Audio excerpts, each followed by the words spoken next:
제가 제초제 세 통을 치고 노예 사무실에 회의 갔다가 돌아와서 또 제초제 네 통을 쳤더니 하루가 다 가더라고요.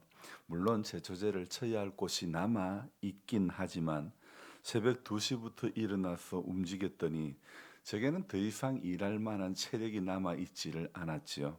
오전에 입었던 옷 전부 갈아입고 회의 갔다가 돌아와서 또 땀 흘렸으니 오후에 또 갈아입고 요즘 같은 철에는 하루에 최소 2벌 이상의 옷을 갈아입게 되더라고요. 물론 속옷에 양말까지 풀세트로 다 갈아입어야 되는데요. 이 수건은 또 얼마나 쓰는지 많이 쓰는지 제 아내 보기에 민망하기도 하더라고요. 그래도 결실을 생각하니 입가에 옅은 미소가 지어지더라고요. 여러분 고생스럽게 일을 해도 땀 흘리며 씨를 뿌리면 기쁨으로 단을 거두게 되는 것은 불변의 진리이겠지요. 적게 거두고 많이 거둠의 차이일 뿐 심으면 거두게 되는 겁니다. 그래서 농사에서 하나님 나라의 원리를 배우게 됩니다. 그러니 우리 예수님께서 씨 뿌리는 비유를 이렇게 하셨지 않았습니까? 길가에 뿌린 씨는 어떻고 돌짝밭에 뿌린 씨는 어떻고 이렇게 가시밭에 뿌린 씨는 어떻고 좋은 밭에 뿌린 씨는 어떻고 땀 흘림 속에서 우리 예수님 공생의 사역에서의 가르침이 어떤 것인지 조금씩 더 이렇게 알게 되어 감사합니다. 만약에 예수님께서 아데네스의 바울처럼 이렇게 철학 이야기를 하고 어렵게 말씀을 전했더라면 지금처럼 아무리 땀 흘리며 노동한다 하더라도 아마 우리는 예수님의 말씀에 별로 감흥을 느끼지 못했을 것 아닐까요? 입만 무성한 무화과 나무를 시청각 교재로 사용하시지 않고 입으로만 말씀을 하셨더라면 입만 무성하지 열매 없는 우리 자신을 발견할 수 있었을까요? 어디 그뿐인가요? 가늠하다가 현장에서 잡혀온 여인 이야기를 보면서 내가 그 여인과 같이 간음하다가 붙들린 그 사람의 모습이고 내가 그 여인을 돌로 쳐 죽이려고 손에 돌을 든 인생이라는 사실을 알게 된 것 아닐까요? 정말 성령에 감화받아서 하나님 말씀 배우니 그 말씀 한 절 한 절이 우리 마음의 교훈이 되는 것입니다. 말씀이 교훈이 되어 우리 안에 남아 있고 말씀이 생명이 되어 우리 안에 역사하고 말씀이 능력이 되어 우리의 연약함을 붙들어 주시니 여러분 이게 감사한 것입니다. 또 일독을 했다는 것이 얼마나 감사한지요. 여러분 여행 가서 남는 게 뭐라고 그럽니까? 여행 가서 남는 거는 사진밖에 없다 그러지 않습니까? 여러분 신앙생활에서 남는 건 무엇일까요? 그렇다면 무엇이 남아야 된다고 생각합니까? 저는요. 예수가 남아야 되고 말씀이 남아야 된다 생각을 해봅니다. 사람들은 대개 축복을 사모하고 기도 응답을 이야기합니다마는 그러나 우리 신앙에 남아야 할 것은 축복을 넘어 축복을 허락하신 예수님이 남아야 되고 응답보다 앞세워야 하는 것이 바로 하나님의 약속의 말씀인 줄로 믿습니다. 이제 우리는 다음 주 월요일이면 1년의 절반을 보내게 됩니다. 자, 이제 이 절반의 기로에 서 있으면서 우리가 질문해 볼 것이 욕심이 아직도 남아 있는가? 내 안에 말씀이 남아 있는가? 아직도 내 안에 육신의 생각이 가득한가? 영의 생각이 가득한가? 여러분 우리 자신에게 질문하지 않는 신앙은 결코 자라지 못하는 법입니다.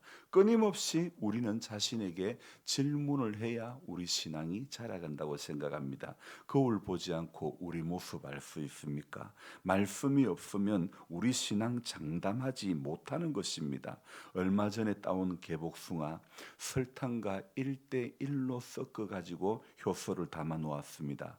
만약에 설탕이 없다면 개복숭아는 어떻게 될까요? 효소가 만들어지지 않지 않겠습니까? 우리의 인생에도 설탕이 있어야 진짜 신앙이 되는 겁니다. 그 설탕이 무엇일까요?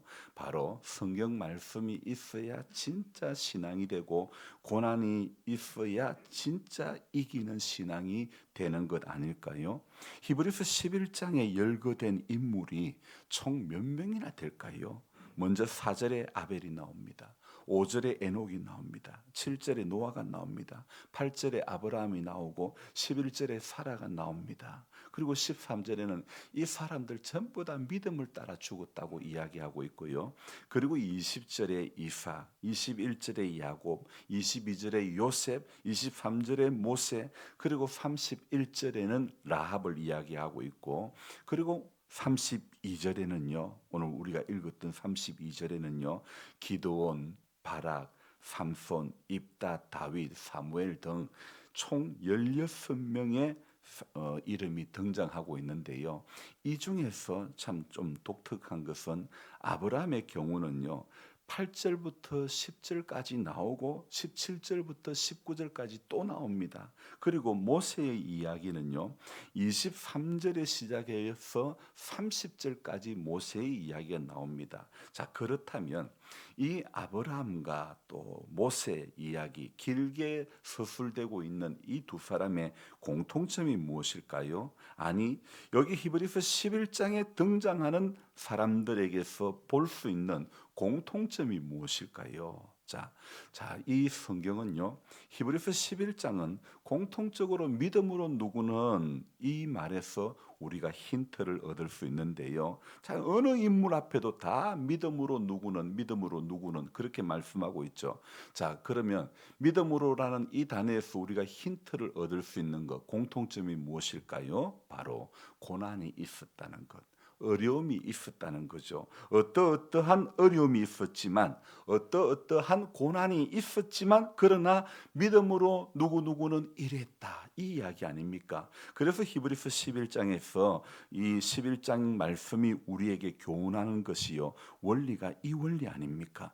이들이 믿음으로 살아냈던 영적 승리를 오늘 히브리서 기자는 무엇이라고 말합니까? 32절에서 찾는다면 어떤 문장을 꼽을 수 있을까요? 자, 어떤 문장입니까? 내가 무슨 말을 더 할 수 있으리요? 내가 뭔 말을 더 하겠냐고. 또 하나 찾는다면요? 말하려면 내게 시간이 부족하다. 이 두 가지죠. 자, 그러면 33절에는요. 자, 이들은 또 어떻게 이들을 이야기하고 있습니까? 무엇을 찾을 수 있죠? 그들은 믿음으로 나라들을 이기기도 하며 또 그 다음에는요. 의를 행하기도 하며 약속을 받기도 하며 사자들의 입을 막기도 하며 34절에서는요. 불의 세력을 멸하기도 하며 칼날을 피하기도 하며 연약한 가운데서 강하게 되기도 하며 전쟁에 용감하게 되어 이방 사람들의 진을 물리치기도 하며 이거 쉽게 아무나 할 수 있는 이야기입니까? 자, 그럼 35절에는요. 아주 또 대단한 것이 나오는데요. 또 볼까요? 여자들은 자기의 죽은 자들을 부활로 받아들이기도 하며 또 어떤 이들은 더 좋은 부활을 얻고자 하여 심한 고문을 받되 구차히 풀려나기를 원하지 아니하였으며. 자, 이 35절이 좀 난해한 부분이 있는데요. 부활이면 그냥 부활이지 더 좋은 부활을 얻고자 하여 왜 이 문장을 기록하고 있을까요? 부활에 무슨 등급이 있습니까? 아니, 이 말이 무슨 뜻일까요? 우선 이 말씀을 우리가 이해를 하려고 하면요. 이 말씀이 쓰여진 시기가 어떤 시기라는 것을 알아야 되는 겁니다. 그러니까요. 부활에 무슨 좋은 부활이 있고 질이 좀 떨어진 부활이 있다는 그런 말이 아니잖아요. 자, 그러면 이 말이 어떤 뜻이냐? 히브리서가 쓰여진 시기가 어떤 시기라고요? 교회가 어떤 상황이라고요? 박해받던 그런 시기지 않습니까? 그러니 이 35절을 해석할 때 어떻게 해석해야 되는가? 하나님을 배반하여 풀려나기보다는 차라리 죽음을 선택하며 영광스러운 부활을 바라본다. 그런 의미의 그래서 더 좋은 부활을 얻고자. 사실 우리 개역 개정 성경이 이 부분은 번역이 좀 매끄럽지는 못하다는 것을 알 수가 있겠죠. 자, 어디 그뿐입니까? 36절에는 또 뭐가 나옵니까? 조롱이 있죠. 채찍질이 있죠. 결박이 있죠. 옥에 갇히는 시련도 받았죠. 또 더 나아가서 37절 또 봅니다. 어떤 어려움이 있습니까? 돌로 치는 것과 톱으로 켜는 것과 시험과 칼로 죽임을 당하고 양과 염소의 가죽을 입고 유리하여 궁핍과 환난과 학대를 받았으니, 자, 이렇게 왜 사람들이 이렇게 돌로 침을 당하고 톱으로 켬을 당하고 시험과 칼로 죽임을 당하고 이런 궁핍과 환난과 학대를 받았다고요? 영광스러운 부활을 얻기 위해서 심한 고문을 받아도 구차하게 풀려나기를 원하지 않았다는 것. 자, 여기에서 돌로 치는 것, 톱으로 켜는 것, 우리 한번 상상만 해봐도 너무 끔찍하지 않습니까? 칼빈은 이 37절을 말씀을 하면서 예레미야는 돌로 침을 당했고 또 이사야는 톱으로 켬을 당했다, 그렇게 이야기를 하는데요. 칼빈이 추가적으로요, 위에 이 37절의 말씀이 잔혹하게 하나님의 백성을 탄압했던 안티오쿠스의 엄청난 박해를 표현한 것이라고 이야기합니다. 당시에는 사람을 그대로 산채로 잡아가지고 나무에 묶어가지고 가로등으로, 전봇대에 묶어가지고 가로등으로 만들어 그렇게 태워 죽이기도 했다고 하지 않습니까? 그렇습니다. 여러분, 영적인 단계가 높을수록 육적인 고난의 크기가 큰 법입니다. 그래서 영적 단계가 이렇게 높은 성도들은 그만큼 믿음의 크기가 크기 때문에 그 단계를 견뎌가는 것 아닐까요? 성도의 육신은 박해받을 때 성령의 역사심을 통해 비참함 속에서 자신의 죄성을 뚜렷하게 보는 법이지요. 그 결과 고난이 은혜임을 깨닫게 되는 것 아닙니까? 이 얼마나 놀라운 은혜 아닙니까? 자, 여러분, 손양호 목사님도 생각해 봅시다. 또 주기철 목사님도 생각해 봅시다. 그 어려운, 그 힘든 가운데서도, 그 유혹 가운데서도 꿋꿋이 이겨나가지 않았습니까? 자, 그뿐입니까? 38절에는 이 인물들에 대해서 어떻게 이야기하고 있습니까? 우리 같이 읽어봅니다. 가로 안에 거요. 이런 사람은 세상이 감당하지 못하느니라. 광야와 산과 동굴과 토굴에 유리하면서 이 참 그런 곳에 살아도요, 심한 고문을 받아도 구차하게 나는 풀려나고 싶지 않다. 그 힘의 원천이 어디에 있을까요?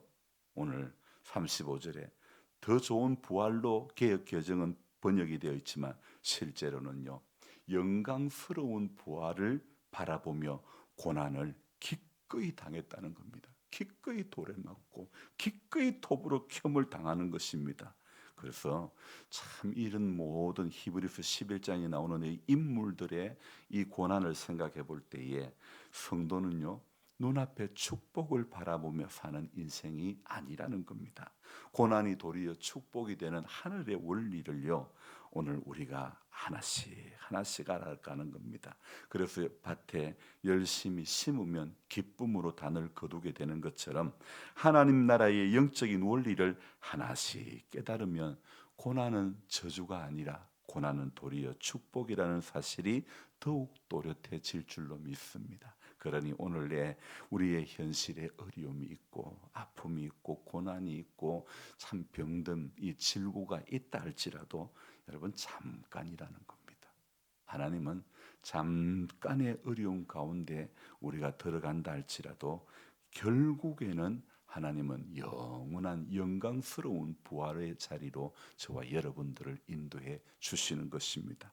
그러니 그 약속이 있는, 그 약속으로 가슴이 뜨거운 성도들은요, 그 초대교회 성도들은 박해를 받아도 심한 고문을 받아도 구차하게 풀려갈 것도 없고 풀려날 일도 없고 구차하게 풀려가기를, 조롱과 채찍을 받아도 결박과 옥에 갇히는 시련이 있어도요, 근데 돌로 돌로 치고 톱으로 켬을 당해도요. 그런데 궁핍과 환난과 박해를 받아도요. 그런데 절대 꺾어지지 않는 겁니다. 왜요? 하나님께서 보여주신 것, 하나님께서 깨닫게 해주신 하늘나라의 원리를 깨달으니 어떤 것도 눈에 들어오지 않고 어떤 것도 보이지 않습니다. 수요일 말씀드린 것처럼 산삼을 캐는 신만이가 더덕이 눈에 들어올 리가 없는 것입니다. 더 귀한 것을 우리는 하나님께서 보여주셨고 약속해 주셨으니 이 땅의 작은 것에 저와 여러분들이 마음이 거기에 끌리고 붙들려서 참 아동바동 사는 것이 아니라 더 나은 것을 바라보고 본향을 바라보고 그리스도와 함께 다시 살리심을 받았으면 어떻게 해요? 위의 것을 생각하고 위의 것을 사모할 줄 아는 성도가 참된 성도인 줄로 믿습니다. 기도하겠습니다. 하나님 아버지 고맙고 감사를 드립니다.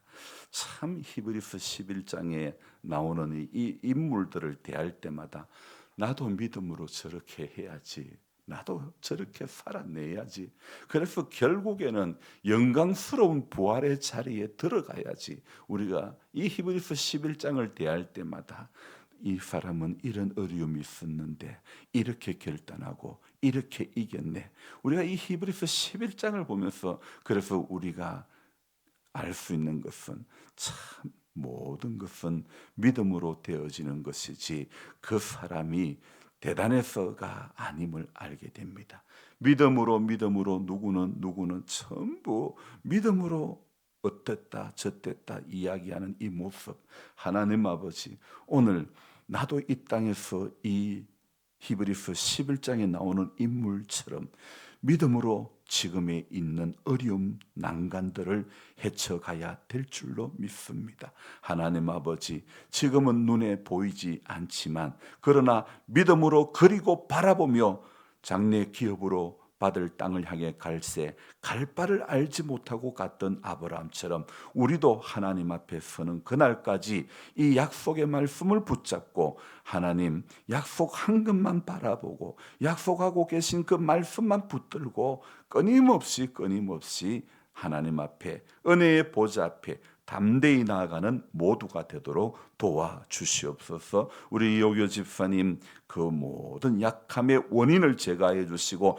일상의 생활에 필요한 건강을 허락해 주시기를 원합니다. 믿음으로 우리가 같은 마음으로 간구하오니 하나님 아버지 하늘 문을 열어주시고 긍휼을 베풀어 주시고 치료의 역사를 우리 눈으로 모두가 목도할 수 있게 하여 주시옵소서. 오늘 하루도 주님께 부탁드리옵고 존귀하신 예수님의 이름으로 기도드리옵나이다. 아멘. 간절한 마음으로 주여 부르고 기도합니다. 주여 주여